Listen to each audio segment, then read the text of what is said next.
Después del Sínodo de 1532, la Iglesia de los Alpes gozó de un periodo de relativa paz.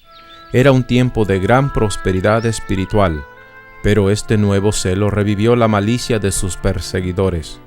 El martirio de los fieles valdenses continuaba testificando contra Roma hasta que los inquisidores, el nuncio del Papa y los embajadores de España y Francia se unieron para apremiar al rey Filiberto a que purgue sus dominios. Él fue incapaz de resistir las poderosas incitaciones y la tempestad se desató otra vez, primeramente sobre Turín, después sobre la planicie del Piamonte y hasta los Alpes de los valdenses, donde quiera que se sabía que había congregación valdense. En 1655, cuando la persecución estaba en su auge, un grupo de valdenses se escondió en las cuevas de las montañas. Al ser descubierto, ellos fueron llevados a la cima del monte Castelluso y arrojados de allí al precipicio. El monte Castelluso fue escenario de muchas atrocidades. Cuán frecuentemente en los días del antaño era lanzado el creyente por su espantosa cuesta empinada, estrellándose sobre las rocas en el fondo. Allí mezclándose en un nefando montón que crecía espectralmente con cada víctima lanzada, los cuerpos lacerados de pastores, labradores, madres y niños quedaban tendidos uno sobre otro. Eran las tragedias en conexión con este monte que inspiró al conocido soneto de Milton. Toma venganza, oh Señor, por tus santos degollados, cuyos huesos se hallan esparcidos por los helados Alpes. Registra en tu libro los quejidos de tus ovejas de otrora, degolladas en sus antiguos apriscos por el sanguinario piamontés, que despeñó madre e infante abajo a las rocas. Sus gemidos redoblaron hacia las montañas, y ellos al cielo. Muchos dieron sus vidas por las verdades de Dios. Es difícil de imaginarse cómo habrá sido vivir en esos días cuando la persecución era violenta contra la verdad de Dios. ¿Qué habrá sentido esa gente al subir a la cima de ese monte? La historia revela que esa gente hizo frente a la muerte en paz, con valor y esperanza de la vida eterna. Vi debajo del altar las almas de los que habían sido muertos por causa de la palabra de Dios y por el testimonio que tenían, y clamaban a gran voz diciendo: ¿Hasta cuándo, Señor santo y verdadero, no juzgas y vengas nuestra sangre de manos de los que moran en la tierra? La sangre de los mártires en las rocas fue la repetición de otras que sucedieron a través de los tiempos. También había sangre en otra roca cuando Jesús murió en la cruz. Él es el Cordero de Dios que quita el pecado del mundo, y todos los que han muerto como mártires pueden mirar a ese Cordero para tener vida eterna. El Cordero en medio del trono, como inmolado, es el punto central de toda la Biblia. Los valdenses mártires tenían sus miradas fijas en este Cordero cuando enfrentaban la muerte.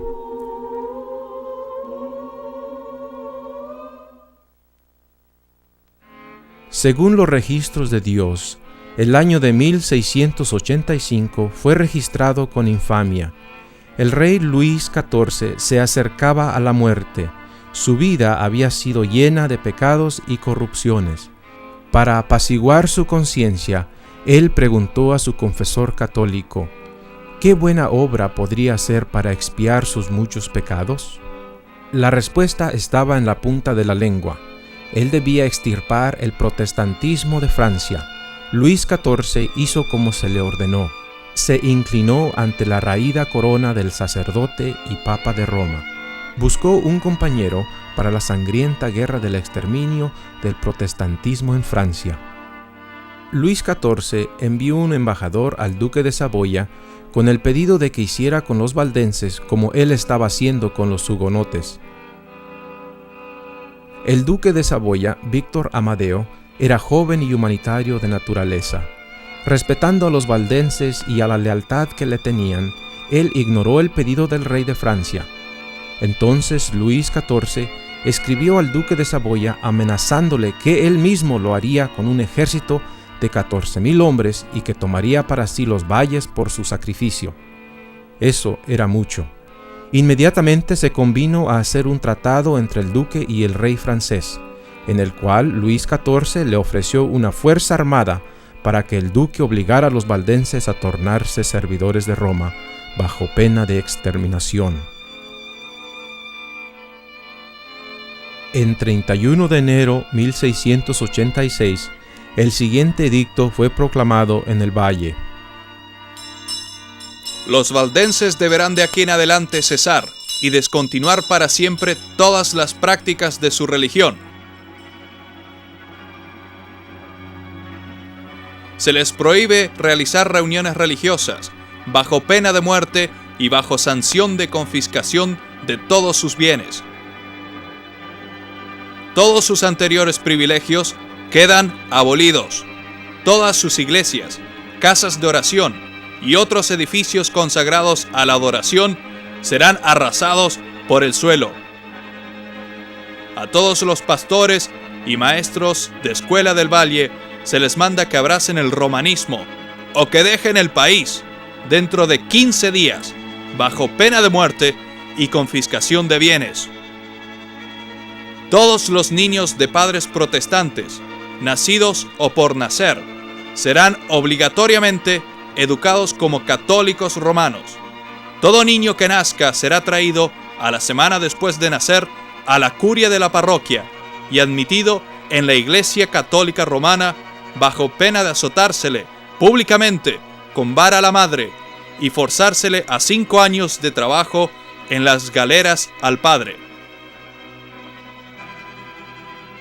Los pastores valdenses abdicarán las doctrinas que predicaron públicamente y recibirán un salario 1/3 más alto de lo que gozaban, pero la mitad de ello será revertido para las viudas.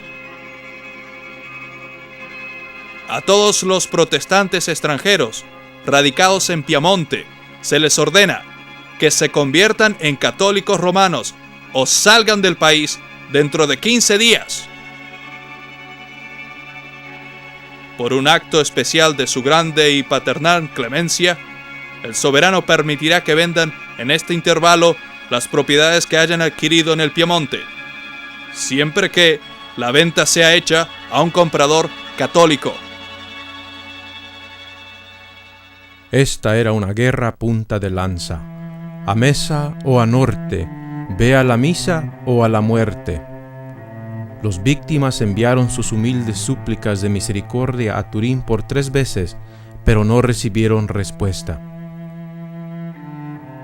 En Viernes Santo de 1686, cuando la gente estaba reunida en la iglesia de Angroña, el pastor Arnaud oró así: My prayer is this. Mi oración Lord es: Señor Jesús, tú sufriste y moriste por nosotros. Señor, danos gracia para sufrir y morir por ti. El que es fiel hasta el fin, este será salvo. Repiten conmigo: todo lo puedo en Cristo que me fortalece. La orden fatal fue dada en 22 de abril de 1686. En solo un mes el valle fue despoblado. 2 ejércitos, uno francés bajo el general Catinat y otro piamontés bajo Gabriel de Saboya, atacaron en conjunto contra los mártires. Algunos fueron quemados vivos, otros desollados, muchos fueron colgados en árboles, otros lanzados a los precipicios y aún otros usados como blancos de los soldados. La mayor parte de la población no sobrevivió.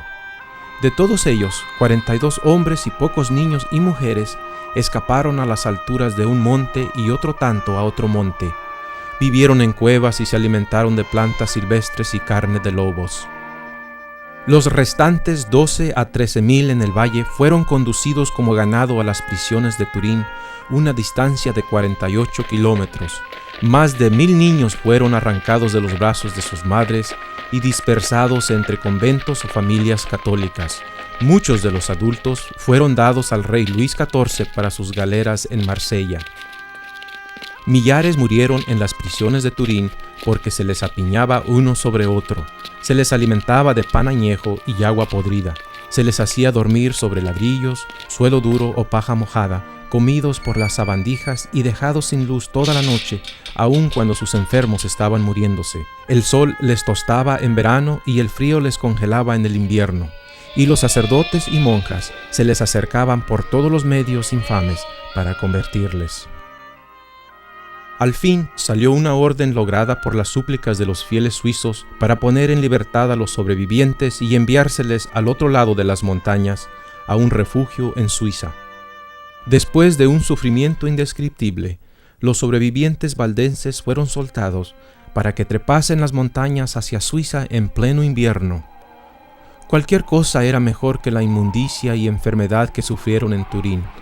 Todos estaban impacientes de salir de esas horribles prisiones. La orden les fue leída a las 5 horas de una tarde de invierno. Debilitados y enfermos, se prepararon para salir a la noche, tal como estaban vestidos en harapos. Tan pronto como salieron, caminaron como 16 o 19 kilómetros esa noche, pero el duro invierno cobró sus víctimas. La luz del amanecer reveló cadáveres congelados tendidos sobre las laderas de la montaña. Los valdenses ofrecieron sus vidas hasta la muerte. Murieron como vencedores y recibirán el galardón de los vencedores. En esas montañas nevadas ellos fueron cubiertos de nieve y hielo, todo blanco aunque fatal. Pero en la tierra nueva ellos tendrán la vestidura de luz blanca y limpia, el manto de la justicia de Cristo. Tal como Jesús sufrió la muerte de mártir, así también un gran número de los valdenses murieron en la fe, clamando las promesas de Dios.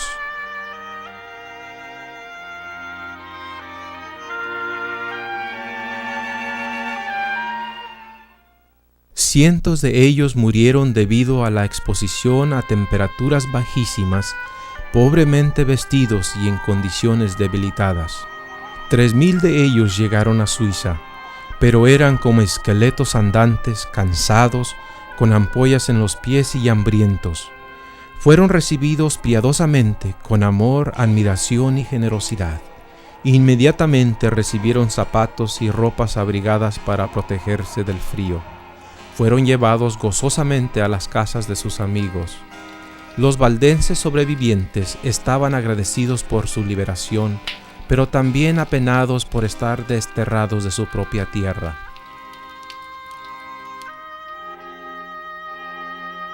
Estos son los que han venido procedentes de la gran tribulación, y han lavado sus ropas y las han emblanquecido en la sangre del Cordero. Los valles estaban desolados, las iglesias destruidas, las casas quemadas y las montañas sembradas de cadáveres. Por 3 años y medio, desde el 22 de abril de 1686 hasta 1689, no se leyó la Biblia en los valles del Piamonte, ni se entonaron salmos, ni oraciones de fe fueron elevadas a Dios, ni voz alguna prorrumpió en cánticos de alabanza y gozo.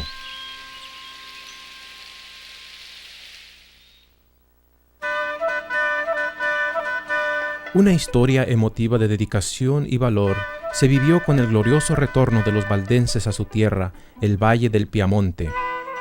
Enrique Arnaud, un pastor valdense que ministraba en el valle durante la persecución de 1686, a los 40 años de edad, guió como 900 hombres a través del lago de Léman. Después de 10 días de fatiga, batallas y penurias en las montañas de Saboya, ellos llegaron a los límites de sus valles. Al llegar a la primera villa, Sacaron la puerta de una iglesia para hacer de ella un púlpito, y Arnaud predicó afuera. Pero el enemigo, el duque de Saboya, instigado por el Papa romano, vino contra los soldados valdenses y les desplazó de nuevo a las montañas. Un ejército de 20,000 contra 900. Los soldados valdenses se defendieron en las montañas durante todo el invierno. Por la providencia de Dios, hallaron un sembradío de maíz sin cosechar, pero cubierto de nieve.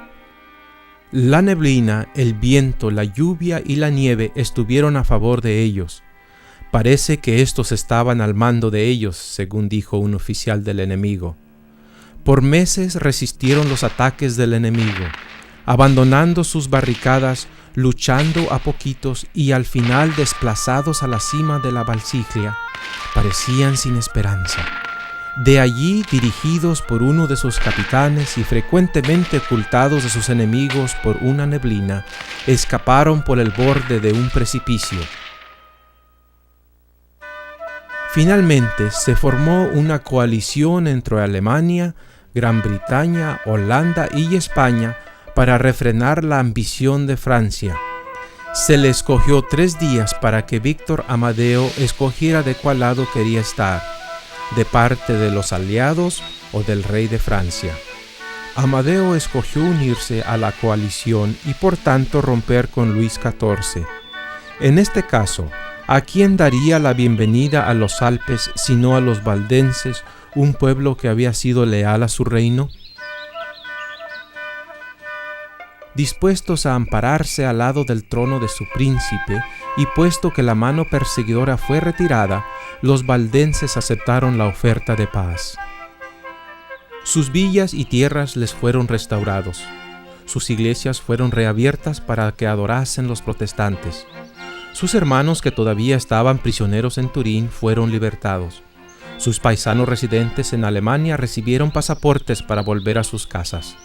Así, después de un triste intervalo de 3 años y medio, los valles se poblaron de una antigua raza y se llenaron de las antiguas canciones de alabanza. Aunque se les otorgaron de nuevo sus tierras y algunos privilegios, los valdenses fueron aislados en las montañas, privados de sus derechos civiles. Eran parias y marginados de Italia. Un valdense no podía ejercer su profesión o tomar cursos regulares en las universidades de Italia o adorar de acuerdo a su fe fuera del valle. No fue sino hasta 1848 cuando finalmente se les dieron plenos derechos civiles y libertades. Los años de persecución y las negociaciones diplomáticas con el gobierno italiano cobraron su precio. Bastante de su antigua herencia apostólica se ha perdido. Muchas de sus creencias fueron sacrificadas. La dependencia total de la palabra de Dios se dio ante las tradiciones de los hombres, y el celo misionero por la pura y genuina verdad del Evangelio se perdió.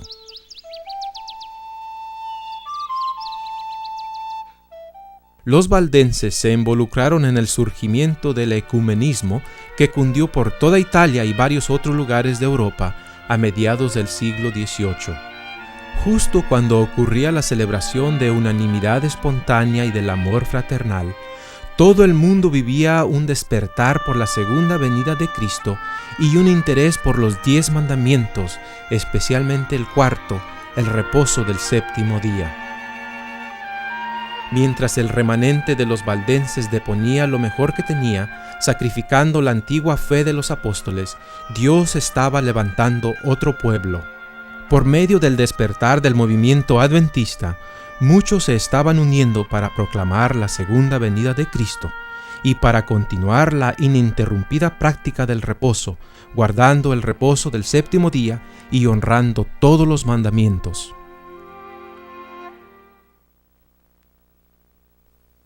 Entonces el dragón se encolerizó contra la mujer y se fue a hacer guerra contra el resto de la descendencia de ella, los que guardan los mandamientos de Dios y tienen el testimonio de Jesucristo. El pueblo remanente de Dios deberá soportar las persecuciones como los valdenses. deberá dar el mensaje de amonestación contra el poder representado por la bestia en Apocalipsis 13. Y se le dio una boca que hablaba palabras arrogantes y blasfemias, y se le dio autoridad para actuar durante 42 meses. Y se le permitió hacer guerra contra los santos y vencerlos. También se le dio autoridad sobre toda tribu, pueblo, lengua y nación. Y la adorarán todos los moradores de la tierra, cuyos nombres no están escritos desde la fundación del mundo en el libro de la vida del Cordero que fue inmolado. La influencia de la Roma papal y de las naciones que reconocen su dominio está lejos de ser destruida.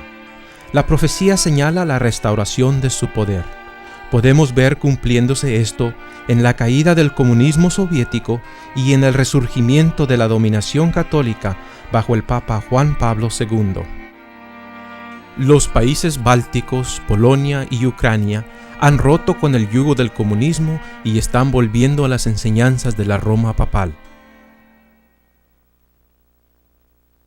Vi una de sus cabezas como herida de muerte, pero su herida mortal fue sanada, y se maravilló toda la tierra en pos de la bestia. El catolicismo romano nunca había recibido la aceptación del mundo protestante como lo recibe hoy. Los protestantes no están más protestando. El protestantismo está cambiando y está formando una confederación con el hombre de pecado, el papado, bajo el Papa de Roma. Al final de la historia de este mundo, habrá un ataque final contra el pueblo de Dios. La iglesia remanente quedará firme y unida en la verdad ante el torrente de error que Satanás lanzará contra ella. Ellos guardarán los mandamientos de Dios y estimarán el reposo del séptimo día. El libro de Apocalipsis habla de dos mujeres. El capítulo 12 describe una mujer pura y santa, simbolizando el pueblo de Dios. El capítulo 17 presenta una mujer corrupta, representando el falso sistema religioso. Esta mujer está ataviada de púrpura y escarlata, adornada de oro, de piedras preciosas y de perlas, y tenía en la mano un cáliz de oro lleno de abominaciones y de la inmundicia de su fornicación.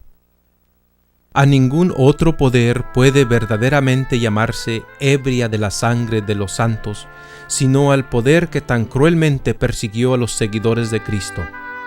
La historia de los valdenses es el mejor ejemplo de cómo este sistema apóstata destruye a todos aquellos que no aceptan sus dogmas. Hoy, el protestantismo de América no protesta más contra los errores del catolicismo romano. La Iglesia está de nuevo uniéndose con los gobiernos seculares. Estos tienen un mismo propósito y entregarán su poder y su autoridad a la bestia. ¿Qué le depara el futuro al pueblo de Dios? ¿Se han olvidado las persecuciones y las atrocidades del pasado? ¿Podemos permanecer callados en este tiempo de la historia? Grandes y solemnes eventos están ocurriendo alrededor nuestro. Más adelante nos espera la guerra, el riesgo de encarcelamiento, la pérdida de la propiedad y aún de la vida misma, así como defender la ley de Dios que ha sido anulada por las leyes de los hombres.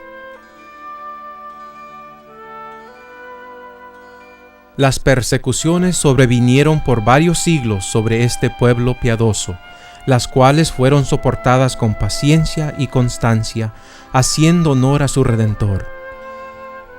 Esparcidos por muchos lugares, ellos plantaron la semilla de la reforma que comenzó en los días de Wycliffe y que se amplió y echó raíces en los días de Lutero. Esta debe ser llevada adelante hasta el tiempo del fin, por aquellos que también están dispuestos a sufrir todo por la palabra de Dios y el testimonio de Jesucristo.